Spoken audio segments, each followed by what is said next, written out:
Hello friends, എല്ലാവർക്കും magic മസാലയിലേക്ക് സ്വാഗതം.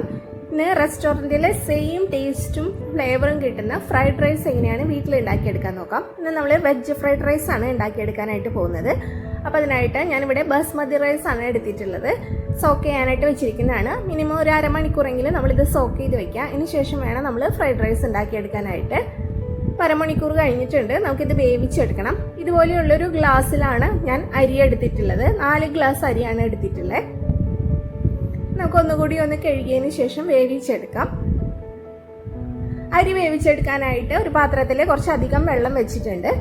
നമ്മൾ അരി വെള്ളത്തിലിട്ട് ഊറ്റിയെടുക്കുകയാണ് ചെയ്യുന്നത്, വറ്റിച്ചെടുക്കുകയല്ല ചെയ്യുന്നത്. വെള്ളം നന്നായിട്ട് തിളച്ചതിന് ശേഷം നമുക്ക് ഇതിലേക്ക് അരി ഇട്ട് കൊടുക്കാം.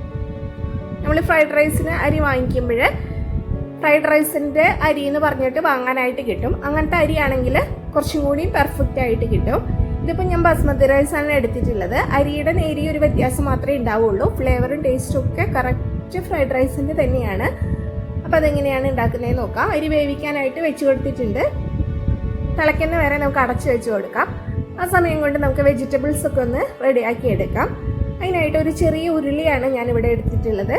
ഇതുപോലെ പരന്നിട്ടുള്ള ഒരു പാത്രം എടുക്കായിരിക്കും കൂടുതൽ നല്ലത്. അപ്പോൾ നമുക്ക് മിക്സ് ചെയ്തെടുക്കാനൊക്കെ ഈസി ആയിരിക്കും.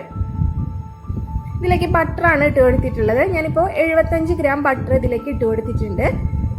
ഇതിലേക്ക് നമുക്ക് 1 ടേബിൾ സ്പൂൺ ഇഞ്ചിയും വെളുത്തുള്ളിയും ചതച്ചെടുത്തതാണ്, അത് ഇട്ട് കൊടുക്കാം. ഈ ഇഞ്ചിയും വെളുത്തുള്ളിയും നന്നായിട്ടൊന്ന് മൂപ്പിച്ചെടുക്കണം.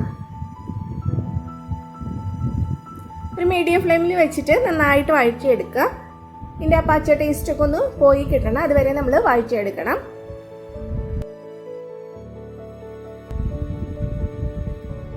ഇപ്പം അരി ഇവിടെ തിളച്ച് തുടങ്ങിയിട്ടുണ്ട്. ഇനി നമുക്കൊന്ന് ഇളക്കി കൊടുത്തതിന് ശേഷം കൂടി കുറച്ചൊന്ന് തുറന്ന് വെച്ചിട്ട് ഒരു മീഡിയം ഫ്ലെയിമിൽ വെച്ച് കുക്ക് ചെയ്തെടുക്കാം.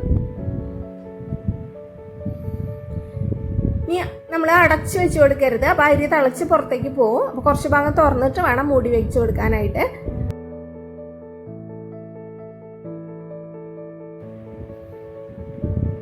ഇപ്പം നമ്മുടെ ഇഞ്ചിയും വെളുത്തുള്ളിയും നന്നായിട്ട് മൂപ്പിച്ചെടുത്തിട്ടുണ്ട്. ഇനി ഇതിലേക്ക് പച്ചമുളകാണ് ഇട്ട് കൊടുക്കുന്നത്. ഞാനിപ്പോൾ ഒരു 5 പച്ചമുളക് ചെറുതായിട്ട് അരിഞ്ഞെടുത്തതാണ്, അത് ഇട്ട് കൊടുത്തിട്ടുണ്ട്. ഇനി ഇതിലേക്ക് സവാള ഇട്ട് കൊടുക്കാം. ഒരു മീഡിയം സൈസിലുള്ള സവാള ചെറുതായിട്ട് അരിഞ്ഞെടുത്തതാണ്, അത് ഇട്ട് കൊടുത്തിട്ടുണ്ട്. ഈ സവാള നന്നായിട്ടൊന്ന് വഴന്ന് കിട്ടണം. അധികം വഴറ്റൊന്നും വേണ്ട. ഒരു 2-3 മിനിറ്റ് ഒക്കെ ഹൈ ഫ്ലെയിമിൽ വെച്ചിട്ടൊന്ന് ഇളക്കി കൊടുത്താൽ മതി.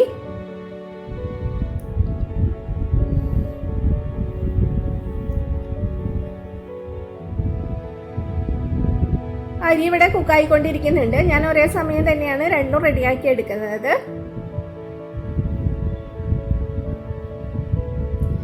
അരി ഒരു പകുതി വേവ് ആയിട്ടുണ്ട്. ഇതിലേക്ക് നമുക്ക് ഉപ്പ് ചേർത്ത് കൊടുക്കാം. കല്ലുപ്പാണ് ഇട്ട് കൊടുക്കുന്നത്.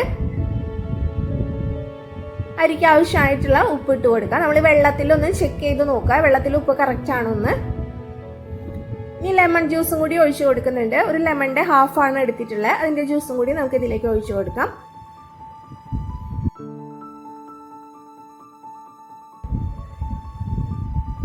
ഈ അരി മുഴുവനായിട്ട് കുക്കാവുന്ന വരെ നമുക്ക് വെയിറ്റ് ചെയ്യാം.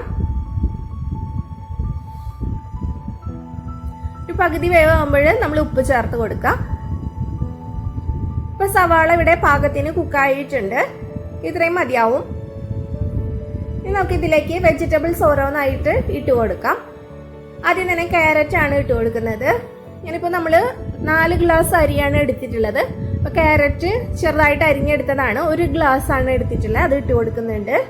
നിങ്ങൾ ഏത് പാത്രത്തിലാണോ മെഷർമെന്റ് എടുക്കുന്നത് അതിനനുസരിച്ചിട്ട് ഇട്ട് കൊടുക്കുക. വെജിറ്റബിൾസ് കൂടിയാലും കുഴപ്പമൊന്നുമില്ല.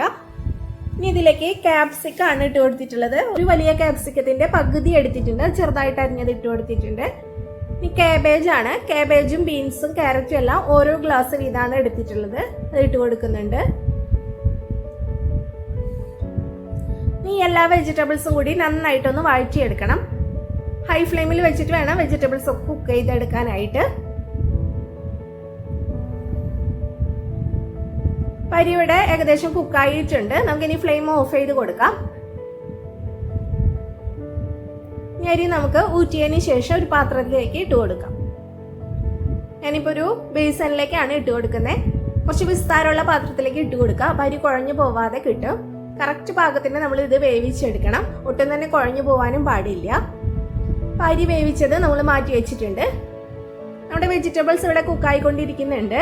ഇതിലേക്ക് നമുക്ക് ഉപ്പ് ചേർത്ത് കൊടുക്കാം. ഏകദേശം ഒരു 3/4 ഭാഗത്തോളം കുക്കാവുമ്പോൾ ഉപ്പ് ചേർത്ത് കൊടുക്കുക. ഒരു 1/2 ടീസ്പൂൺ ഉപ്പ് വെജിറ്റബിൾസിലേക്ക് ആവശ്യമായത് ഇട്ട് കൊടുത്തിട്ടുണ്ട്. ഇനി ഇതിലേക്ക് നമ്മൾ സെലറി ചെറുതായിട്ട് അരിഞ്ഞെടുത്തതാണ്, അത് ഇട്ട് കൊടുത്തിട്ടുണ്ട്. 1 ഗ്ലാസ് തന്നെയാണ് എടുത്തിട്ടുള്ളത്. സെലറിയുടെ തണ്ടും ഇലയും കൂടിയിട്ട് അരിഞ്ഞെടുത്തതാണ്. ഇനി ഇതിലേക്ക് കുരുമുളക് പൊടിയാണ് ഇട്ട് കൊടുത്തിട്ടുള്ളത്. ഒരു 3/4 ടേബിൾ സ്പൂൺ കുരുമുളക് പൊടി ഇട്ട് കൊടുത്തിട്ടുണ്ട്. സാധാരണ കുരുമുളക് പൊടിയാണ് ഞാൻ ഇവിടെ ഇട്ട് കൊടുത്തിട്ടുള്ളത്, വൈറ്റ് പെപ്പർ പൗഡർ ഒന്നുമല്ല. ഇനി ഇതിലേക്ക് 1 ടേബിൾ സ്പൂൺ വിനേഗർ കൂടി ഒഴിച്ചു കൊടുത്തിട്ടുണ്ട്. വിനേഗറിന് പകരം ലെമൺ ജ്യൂസ് ആണെങ്കിൽ അത് ഒഴിച്ചു കൊടുക്കാം. ഇനി നമുക്ക് ഇതിലേക്ക് റൈസ് ഇട്ട് കൊടുക്കാം. വേവിച്ച് വെച്ചിരിക്കുന്ന റൈസാണ്. ഇനി കുറച്ച് സ്പ്രിംഗ് ഓണിയൻ അരിഞ്ഞതും കൂടി ഇട്ട് കൊടുക്കാം. എല്ലാം കൂടിയിട്ട് ഇനി നന്നായിട്ടൊന്ന് മിക്സ് ചെയ്തെടുക്കാം. നമ്മൾ egg fried rice, chicken fried rice ഒക്കെ ഉണ്ടാക്കിയെടുക്കുമ്പോൾ ഇതേ മെത്തേഡിൽ തന്നെയാണ് ഉണ്ടാക്കിയെടുക്കേണ്ടത്. അപ്പോൾ വെജിറ്റബിൾസിന്റെ അളവ് കുറച്ചിട്ട് നമ്മൾ എഗ് ഫ്രൈഡ് റൈസ് ആണെങ്കിൽ എഗ് കുറച്ച് ഇട്ട് കൊടുക്കാം. അല്ലെങ്കിൽ ചിക്കൻ ഫ്രൈഡ് റൈസ് ആണെങ്കിൽ ചിക്കൻ വേവിച്ചിട്ട് അത് ചേർത്ത് കൊടുക്കാം. ഞാൻ ചിക്കൻ ഫ്രൈഡ് റൈസിന്റെ വീഡിയോ ഓൾറെഡി അപ്ലോഡ് ചെയ്തിട്ടുണ്ട്. അപ്പോൾ അത് കണ്ടിട്ടില്ലെങ്കിൽ കണ്ടു നോക്കൂ. ഇനി ഇതിലേക്ക് ലാസ്റ്റ് ആയിട്ട് ബട്ടർ ഇട്ട് കൊടുക്കുന്നുണ്ട്. നമ്മൾ മൊത്തത്തിൽ 100 ഗ്രാം ബട്ടറാണ് ചേർത്തിട്ടുള്ളത്. ഓയിൽ ചേർക്കുന്നതിനേക്കാളും കൂടുതൽ ടേസ്റ്റ് ഫ്രൈഡ് റൈസിന് ബട്ടർ ചേർക്കുമ്പോഴാണ്. ഇതിൽ ഉപ്പ് കുറച്ച് കുറവുണ്ട്, അപ്പോൾ അതും കൂടി ഇട്ട് കൊടുത്തിട്ടുണ്ട്. ഇനി ഒരു 1/2 ടേബിൾ സ്പൂൺ പഞ്ചസാര കൂടി ചേർത്ത് കൊടുക്കണം. അതും കൂടി ചേർത്തിട്ടാണ് നന്നായിട്ട് മിക്സ് ചെയ്തെടുക്കേണ്ടത്. ഒരു ചെറിയൊരു സ്വീറ്റ്നെസ് ഉണ്ടാവുമല്ലോ ഫ്രൈഡ് റൈസിന് നമ്മൾ റെസ്റ്റോറൻറ്റിൽ നിന്നൊക്കെ കഴിക്കുമ്പോൾ, അത് കിട്ടാൻ വേണ്ടിയിട്ടാണ് പഞ്ചസാര ചേർത്ത് കൊടുത്തിരിക്കുന്നത്. വേണ്ടെങ്കിൽ നിങ്ങൾക്ക് അത് സ്കിപ്പ് ചെയ്യാം. നമ്മുടെ ഫ്രൈഡ് റൈസ് റെഡി ആയിട്ടുണ്ട്. ഞാനിത് ചില്ലി ചിക്കൻ്റെ കൂടിയാണ് സെർവ് ചെയ്യുന്നത്. ചില്ലി ചിക്കൻ ഇവിടെ റെഡിയാക്കി വെച്ചിട്ടുണ്ട്. ചില്ലി ചിക്കൻ്റെയും ചില്ലി ഗോപിയുടെയും വീഡിയോ ഞാൻ ഓൾറെഡി അപ്ലോഡ് ചെയ്തിട്ടുണ്ട്. അപ്പോൾ അത് കണ്ടിട്ടില്ലെങ്കിൽ കണ്ടു നോക്കൂ. ഇതൊരു സെർവിങ് പ്ലേറ്റിലോട്ട് മാറ്റുന്നുണ്ട്. കണ്ടില്ല, ഒട്ടും കുഴഞ്ഞു പോവാതെ അടിപൊളി ടേസ്റ്റാണ്. കറക്റ്റ് റെസ്റ്റോറൻറ്റിലെ ഫ്ലേവറും ടേസ്റ്റും ഉള്ള ഫ്രൈഡ് റൈസ് ആണ്. ട്രൈ ചെയ്ത് നോക്കൂ കേട്ടോ.